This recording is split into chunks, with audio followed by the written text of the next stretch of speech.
Finally, there is a great tradition of warnings in presidential farewells, and I've got one that's been on my mind for some time.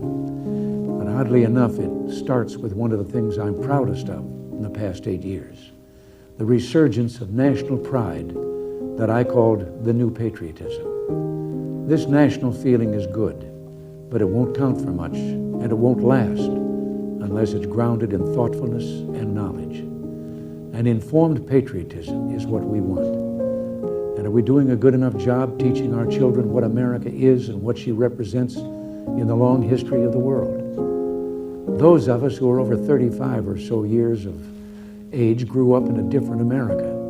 We were taught very directly what it means to be an American. And we absorbed almost in the air a love of country and an appreciation of its institutions. If you didn't get these things from your family, you got them from the neighborhood, from the father down the street who fought in Korea, or the family who lost someone at Anzio.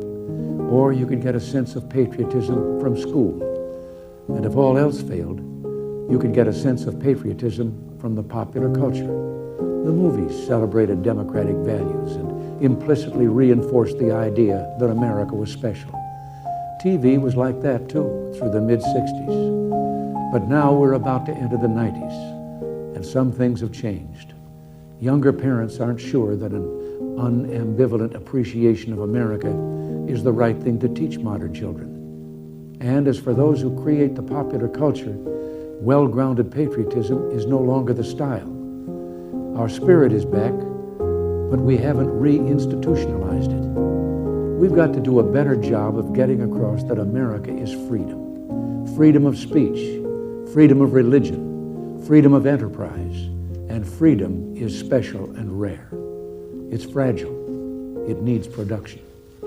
So we've got to teach history based not on what's in fashion, but what's important. Why the Pilgrims came here, who Jimmy Doolittle was, and what those 30 seconds over Tokyo meant. You know, 4 years ago, on the 40th anniversary of D-Day, I read a letter from a young woman writing to her late father, who had fought on Omaha Beach. Her name was Lisa Zanetta Henn, and she said, "We will always remember. We will never forget what the boys of Normandy did." Well, let's help her keep her word. If we forget what we did, we won't know who we are. I'm warning of an eradication of the American memory that could result ultimately in an erosion of the American spirit. Let's start with some basics.